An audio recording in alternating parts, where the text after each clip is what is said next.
Hi friends, welcome to Malenadu golden tales channel. ನಾನಿವತ್ತು crab curry ಮಾಡೋದು ಹೇಗೆ ಅಂತ ಹೇಳ್ತೀನಿ. ಇದಕ್ಕೆ ಕೊತ್ತಂಬರಿ ಬೀಜ, ಮೆಂತೆ, ಜೀರಿಗೆ, ಕಾಳು, ಬ್ಲ್ಯಾಕ್ ಪೆಪ್ಪರ್, ಒಣಮೆಣ್ಸಿನ್ಕಾಯಿ 10ರಿಂದ 15, 1 ಕಪ್ ಕಾಯಿ ತುರಿ ತೊಗೋಬೇಕು. ಆಮೇಲೆ 1 ಇಂಚು ಶುಂಠಿ ತೊಗೊಂಡು ಅದರಲ್ಲಿ ಅರ್ಧ ಇಂಚು ಶುಂಠಿನ ಸ್ಲೈಸಾಗಿ ಕಟ್ ಮಾಡ್ಕೊಬೇಕು. ಇನ್ನು ಅದನ್ನು ಸ್ಮಾಲ್ ಪೀಸಸ್ ಆಗಿ ಕಟ್ ಮಾಡ್ಕೊಬೇಕು, ವಿಡಿಯೋದಲ್ಲಿ ತೋರಿಸಿರೋ ಥರ. ಆಮೇಲೆ 2 ಹಸಿಮೆಣ್ಸಿನ್ಕಾಯಿನ ತೊಗೊಂಡು ಅದನ್ನು ಕ್ಲೀನಾಗಿ ಸ್ಲಿಟ್ ಮಾಡ್ಕೋಬೇಕು. ಆಮೇಲೆ 2 ಆನಿಯನ್ನ ತೊಗೊಂಡು ಒಂದು ಆನಿಯನ್ನ ಸ್ಲೈಸಾಗಿ ಕಟ್ ಮಾಡ್ಕೋಬೇಕು ಒಗ್ಗರಣೆಗೆ. ಇನ್ನೊಂದು ರುಬ್ಬಕ್ಕೆ ಹಾಕೋದ್ರಿಂದ ಅದನ್ನು ಚಿಕ್ಕ ಚಿಕ್ಕ ಪೀಸಸ್ ಆಗಿ ಕಟ್ ಮಾಡ್ಕೊಳ್ಬೇಕು. 1 ಟೊಮೆಟೊ ತೊಗೊಂಡು ಅದನ್ನು ತುಂಬ ಸ್ಮಾಲ್ ಪೀಸಸ್ ಆಗಿ ಕಟ್ ಮಾಡ್ಕೋಬೇಕು. ಇದನ್ನು ಕೂಡ ಒಗ್ಗರಣೆಗೆ ಹಾಕ್ತೀವಿ. ಆಮೇಲೆ ಕ್ರ್ಯಾಬ್ನ ತೊಗೊಂಡು ಅದಕ್ಕೊಂದು ಸ್ವಲ್ಪ ವಾಶ್ ಮಾಡಿರೋ ಕ್ರ್ಯಾಬ್ನ ತೊಗೊಂಡು ಅದಕ್ಕೆ ಲೆಮನ್ ಜ್ಯೂಸು, ಆಮೇಲೆ ಶುಂಠಿ ಬೆಳ್ಳುಳ್ಳಿ ಪೇಸ್ಟು, ಉಪ್ಪು ಮತ್ತು ಅರಿಶಿನ ಪುಡಿನ ಹಾಕಿಬಿಟ್ಟು ಕ್ಲೀನಾಗಿ ಮಿಕ್ಸ್ ಮಾಡ್ಕೊಳ್ಬೇಕು. ವಿಡಿಯೋದಲ್ಲಿ ನಾನಿಲ್ಲಿ 1 kg ಆಗುವಷ್ಟು ಕ್ರ್ಯಾಬ್ನ ತೊಗೊಂಡಿದ್ದೀನಿ.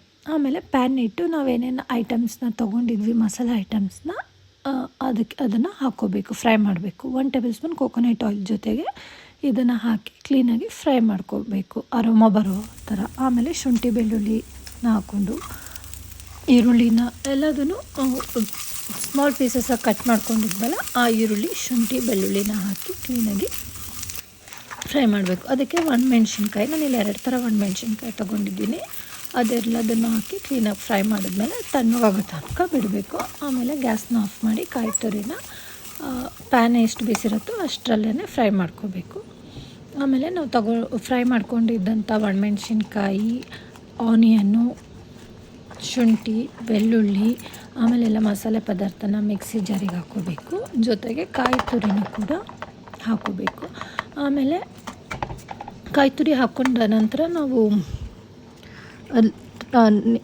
ನಿಂಬೆಹಣ್ಣು ಗಾತ್ರದಷ್ಟು ಹುಣಸೆಹಣ್ಣನ್ನ ತೊಗೊಂಡು ಅದನ್ನು ಜಾರಲ್ಲಿ ಹಾಕ್ಕೊಂಡು ಒಂದು ಸ್ವಲ್ಪ ಅರಿಶಿನ ಪುಡಿನ ಹಾಕ್ಕೋಬೇಕು. ಆಮೇಲೆ ಸ್ವಲ್ಪ ನೀರು, ನಮಗೆ ಎಷ್ಟು ಬೇಕೋ ಅಷ್ಟು ನೀರನ್ನ ಹಾಕ್ಕೊಂಡು ಕ್ಲೀನಾಗಿ ಫುಲ್ ಸಾಫ್ಟಾಗಿರೋ ಥರ ಪೇಸ್ಟ್ ಮಾಡ್ಕೊಳ್ಬೇಕು. ಫುಲ್ ಸಾಫ್ಟಾಗಿರಬೇಕು, ಯಾಕಂದರೆ ಇದು ಕರಿ ಆಗ್ತಿರೋದ್ರಿಂದ ಅದು ಕಾಯ್ದೆಲ್ಲ ಸಿಗಬಾರ್ದು. ಆಮೇಲೆ ಒಂದು ಪಾತ್ರೆ ಇಟ್ಕೊಂಡು ಅದಕ್ಕೆ 2 ಟೇಬಲ್ ಸ್ಪೂನ್ ಕೊಕೊನಟ್ ಆಯಿಲ್ನ ಹಾಕ್ಕೊಂಡು ಸ್ಲೈಸಾಗಿ ಕಟ್ ಮಾಡ್ಕೊಂಡಿದ್ದು ಆನಿಯನ್ನ ಹಾಕ್ಕೋಬೇಕು. ಒಂದು ಸತಿ ಎಣ್ಣೆ ಕಾದ್ಮೇಲೆ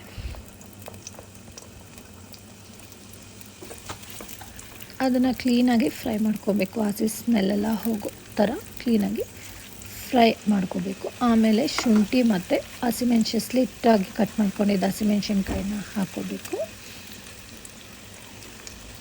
ಅದು ಎಲ್ಲ ಸಾಫ್ಟ್ ಆಗ್ತಿದ್ದ ಮೇಲೆ ಸ್ವಲ್ಪ ಸಣ್ಣಕ್ಕೆ ಹೆಚ್ಕೊಂಡಿದ್ದು ಟೊಮೆಟೊನ ಕೂಡ ಹಾಕ್ಕೊಂಡು ಕ್ಲೀನಾಗಿ ಸಾಫ್ಟ್ ಮಾಡ್ಕೊಬೇಕು.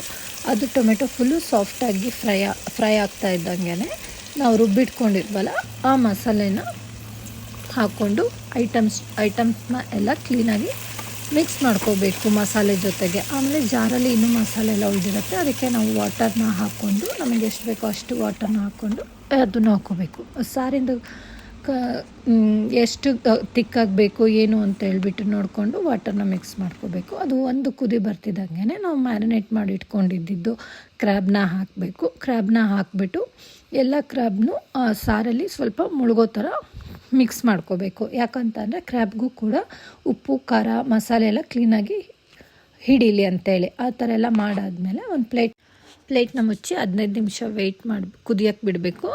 15 ಮಿನಿಟ್ಸ್ ಆಗ್ತಿದ್ದಂಗೆ ನಾವು ಪ್ಲೇಟ್ನ ತೆಗ್ದು ನೋಡಿದಾಗ ಸಾರು ಕುದೀತಾ ಇರುತ್ತೆ. ಅದನ್ನು ಒಂದು ಸತಿ ಮಿಕ್ಸ್ ಮಾಡಿಕೊಂಡು ಕ್ಲೀನಾಗಿ ಟೇಸ್ಟೆಲ್ಲ ನೋಡ್ಕೋಬೇಕು.